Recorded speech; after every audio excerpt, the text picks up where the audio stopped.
Okay. लेकिन sir ये zoom series है, ये किन लिहाज से इंपॉर्टेंट है और इसके बड़े ट्रिगर्स कौन से हैं? तो इसके 4 बड़े ट्रिगर से मैं एक-एक करके पहले एक-एक ट्रिगर पे चलता हूँ। सबसे बड़ा ट्रिगर जून सीरीज़ के लिए है, वो है हमारे लिए 8 जून को आने वाली आरबीआई की पॉलिसी, ठीक है? ये लगातार तीसरी पॉलिसी होगी नए गवर्नर साहब संजय मल्होत्रा साहब की।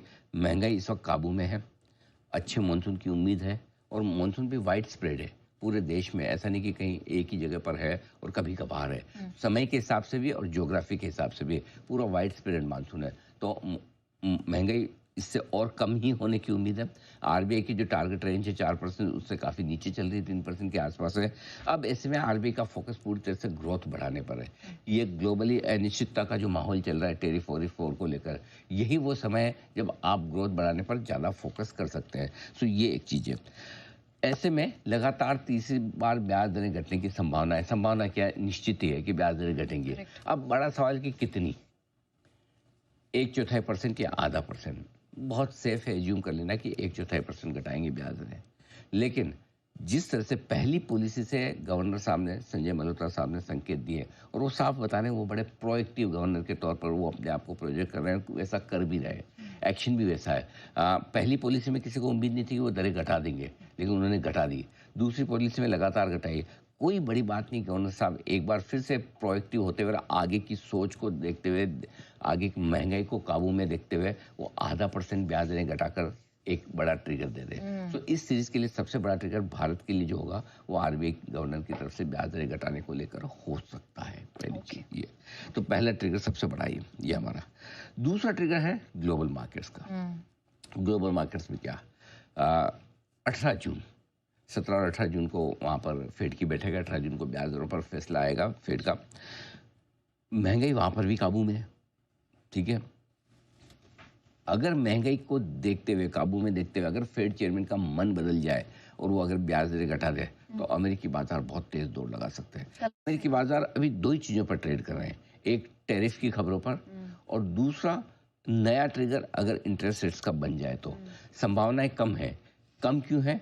क्योंकि इस वक्त प्रेजेंट और पास्ट क्या है वो फेड चेयरमैन नहीं देख रहे हैं कि पास्ट में धीरे धीरे महंगाई नीचे आई है, प्रेजेंट में भी नीचे है ना, वो नहीं देख रहे। वो फ्यूचर देख रहे हैं और उन्हें फ्यूचर अच्छा नहीं दिख रहा।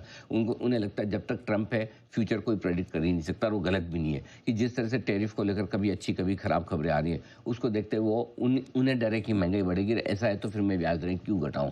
अब 18 तारीख तक बहुत कुछ होगा अमेरिका में। कोर्ट कार्रवाई चल रही है, फैसले कहाँ होते हैं, किस तक होते हैं। अगर उसमें क्लैरिटी आ जाए और टैरिफ वॉर को लेकर अगर क्लैरिटी आ जाए तो हो सकता है फेड चेयरमैन भी ब्याज दरें घटाने के बारे में सोच रहे हैं। और अगर नहीं घटाई और फिर से उन्होंने भला बुरा कहा, टैरिफ का बहाना लिया, तो वो तो सबको पता है, nothing new, that is given, वो तो होना ही है। सो अगर वहां से कोई एक सरप्राइज आ जाए कि भाई 18 जून के पहले पहले आपको ये लग जाए कि ट्रंप पे लगाम लगा दिए कोर्ट ने, ये टैरिफ, रेसिप्रोकल टैरिफ पे जो दादागिरी चल रही है वो नहीं चलेगी, टाइप्स टाइप्स ऐसा कुछ हो जाए, तब तो हो सकता है फेड चेयरमैन हिम्मत करके एक बार ब्याज दरें घटाने की सोच रहे। सो मैं हमारे यहाँ आधा परसेंट ब्याज दरें घटे उसको लेकर ज़्यादा कॉन्फिडेंट हूँ, बजाय कि फेड चेयरमैन घटाना शुरू करेंगे। क्योंकि उनको वो हिसाब किताब तो ट्रंप से चुकता करना है। ट्रम्प से कल मिलने भी गए थे। हाँ, वो बिल्कुल मुलाकात होती है, बात होती है, वो तो प्रोटोकॉल है। अगर प्रेसिडेंट बुलाएगा तो जाना भी पड़ेगा। लेकिन आई डोंट नो अब उसको कैसे समझा जाए। हो सकता है इसे एक मेल मुलाकात को इस बात की ओर इशारा समझे कि भाई चलो ठीक है, दोनों साथ में मिलकर काम करते हैं। और ट्रंप का कैसा है, वो तो लीडर नहीं है और डीलर है। ये ठीक है। सही कहा आपने। हाँ, उन्हें जरूरत पड़ेगी, अरे तू मेरा दोस्त, और नहीं तो तुम कौन, मैं तो आपको पहचानता नहीं, वैसा है।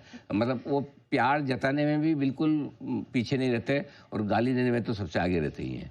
तो दोनों तरफ उनका जैसा, जैसी ज़रूरत है उस हिसाब से मतलब वो अपने आप को एडजस्ट कर लेते हैं। बाकी आप एडजस्ट हो ना हो आपकी मर्जी, वो खुद को एडजस्ट कर लेंगे कि भाई मैंने कल इसको बहुत सम्मान दिया था, आज गाली कैसे दूँ, या कल गाली दी आज कैसे गले लगाऊं। बोले कुछ नहीं, वो कल था, आज का आज।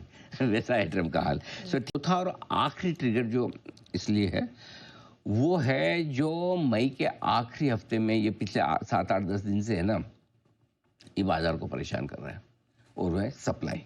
ओके। एक शब्द जो सबसे कॉमन अभी बाजार में चल रहा है, जिसकी चर्चा सब लोग कर रहे हैं, वो है सप्लाई। करेक्ट। सप्लाई किसकी?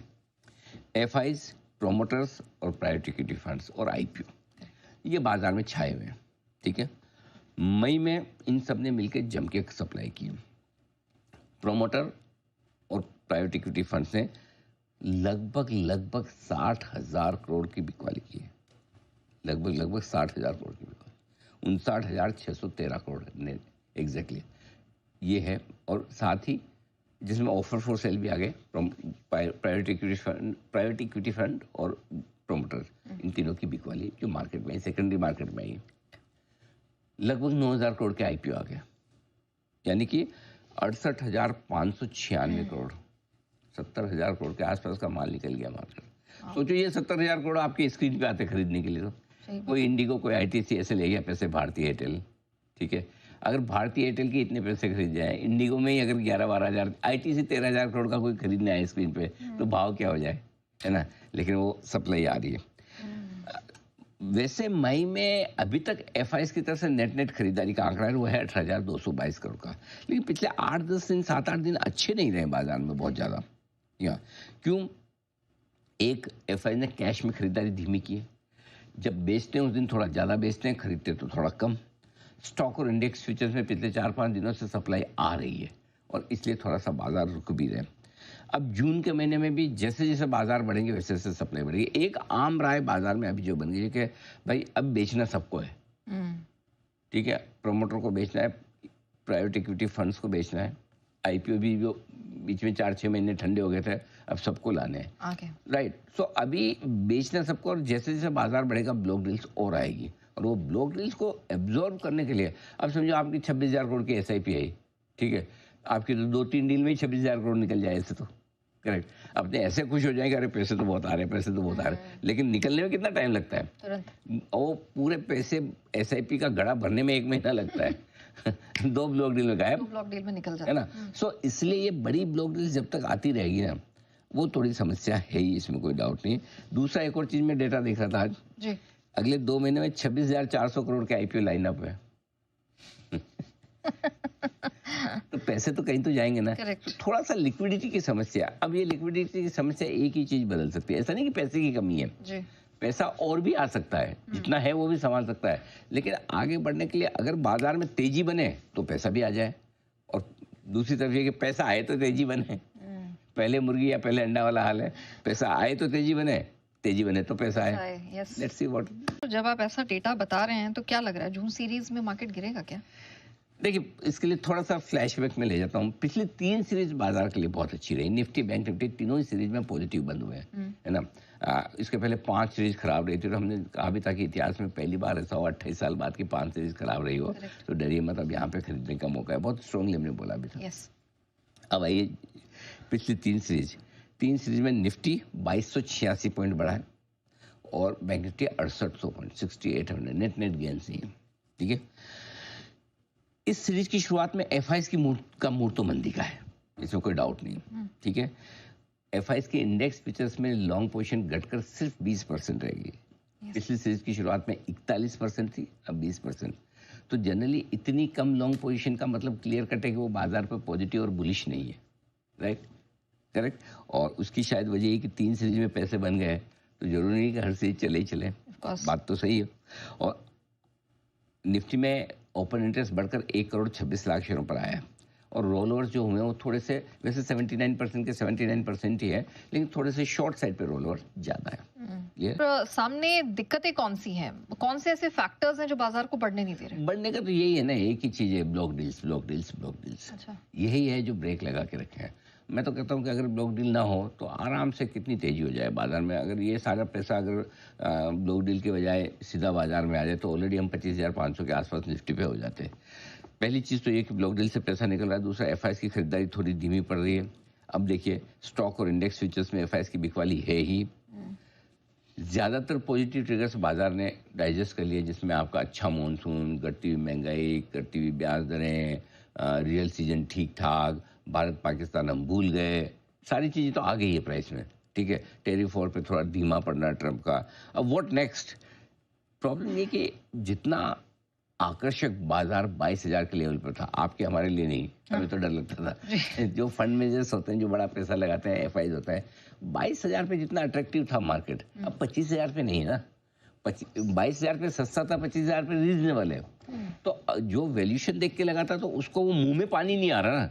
स्टॉक स्पेसिफिक अभी भी उन्हें लगता है ठीक है, लेकिन ओवरऑल मार्केट को देख के मुंह में पानी नहीं आ रहा, वो वाली चीज है। ठीक है, अब रहा सवाल ये कि ये कुछ ट्रिगर्स हैं जो ऊपर बाजार को बढ़ने नहीं दे रहे हैं, लेकिन ऐसा भी तो नहीं है कि बाजार टूट रहा और एकदम बिल्कुल धराशायी हो जाए। तो कुछ ट्रिगर्स ऐसे हैं जो बाजार को घटने नहीं दे रहे हैं। मसलन आपकी घरेलू फंड्स की खरीदारी लगातार है और सपोर्ट निचले स्तरों पर आ जाता है। नतियों की सीजन ने अब तक सपोर्ट किया है और अब खत्म होने भी आए। तीसरी चीज ये कि ये सारे सपोर्ट ऐसे हैं जो बाजार को रोक रहे हैं, जैसे घटने लगता है कुछ न कुछ बाइंग आ जाती है। अब अपने को क्या करना है, जब तक बाजार छोटी रेंज को ना तोड़े तब तक बड़े ट्रेंड के साथ रहे। क्या रेंज है वो? और वो रेंज मैं आपको देता हूँ, यही इस रेंज के और इस दो ही लेवल के साथ आपको ध्यान रखना है। नीचे है 24,450। जिस दिन 24,450, 450, 25 पॉइंट अपन एडजस्ट कर लेंगे जब उसके आसपास आएगा, तो इसके नीचे बंद होने पर कमजोरी का पहला संकेत मिलेगा। जब तक इसके नीचे आप बंद नहीं हो रहे हैं तब तक तेजी में ही और तेजी पर ब्रेक नहीं लगेगा। और नीचे में 23,900, क्योंकि हमने 24,008 की क्लोजिंग दी थी, उस दिन 23,935 का लो बनाया था, तो 23,900 राउंड फिगर में मान लें और या रखना है तो 24,000। उसके नीचे जाकर अगर बंद होगा तो ट्रेंड तेजी से कमजोरी की तरफ शिफ्ट हो जाएगा। ये जून सीरीज में? जून सीरीज का, ये जून सीरीज का मैं बता, आज का नहीं, जून सीरीज का है। ठीक है, ये है। और अगर हम 25,100 के ऊपर बंद होते हैं, ये भी नोट कर लीजिए, 25,000 के 100 के ऊपर बंद होते हैं तो जून सीरीज में बाजार एकदम फ्लाई करेगा, फिर भागेगा। फिर क्या है, आपको 500-600 पॉइंट की तेजी कम से कम और मिलेगी। तब अपना अगला टारगेट 25,625 से 25,800 की रेंज का होगा, अगर 25,100 के पार करके निकल कर बंद हो जाए तो। ये आपकी जून सीरीज। ओके, ठीक है।